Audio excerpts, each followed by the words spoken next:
What's up, guys? Joe Atagua here from joannasatagua.com and MLMLeadAttractor.com. Just wanted to do a quick video for you guys about your sphere of influence and your network. The reason why I wanted to do that is actually because I'm reading a book called Endless Referrals, and in this book they talk about, just how you can continue to get referrals and how you should never run out of business. Now, me, for instance, I do a lot of marketing online because I do feel like you should leverage the internet in order to get in front of a larger audience, and you can do less presentations that way.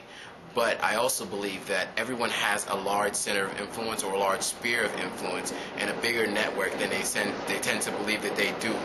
Now, what you need to do is really realize that each person generally has about a network of 250 people or more, just the average person.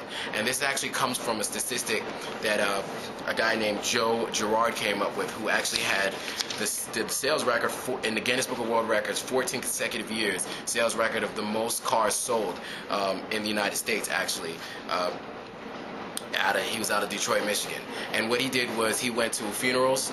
A funeral director asked him how many people on average come show their respects to the deceased, and then he also went to caterers of weddings and asked them the same question, and the number, for whatever reason, was about 250. So with that being said, whatever your product or service is, I know that we always say do not prejudge people as far as your opportunity, but if if you have some people that you feel are just not the right people for your opportunity, do not be scared to approach them about your product or service. I think we don't do enough of that, especially being internet marketers, but I think that the main thing in this business, of course, is volume. So you need to be able to approach the people in your circle of influence in order to determine, what kind of volume you can do.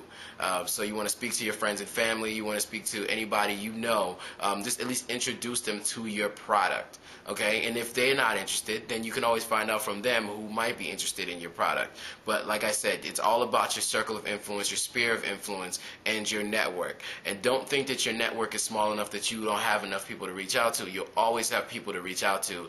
If the statistics say there's 250 people that'll show up at your funeral, 250 people that'll show up at your wedding. So don't discriminate, make an entire list of all the people you know, and then from there, however your upline teaches you to do it, you want to be able to approach them about your product or service. If your product is health and wellness, then you want to just check with people. Who do you know that may have high blood pressure, or who do you know that actually, may have joint pain or back pain, or who do you know that just needs better overall health? Whatever your product does, just ask them that. Of course, most people are going to be like, I know a bunch of people, or I do. And then at that point, then you can show them your product, or you can give them a sample of your product, whatever it is. So guys, remember that you do have a large circle of influence of at least about 250 people. So you should not be running out of people to show your products to, and you should not be scared to approach people in your circle of influence. So that's really all I had to say for now. I'll see you guys all at the top.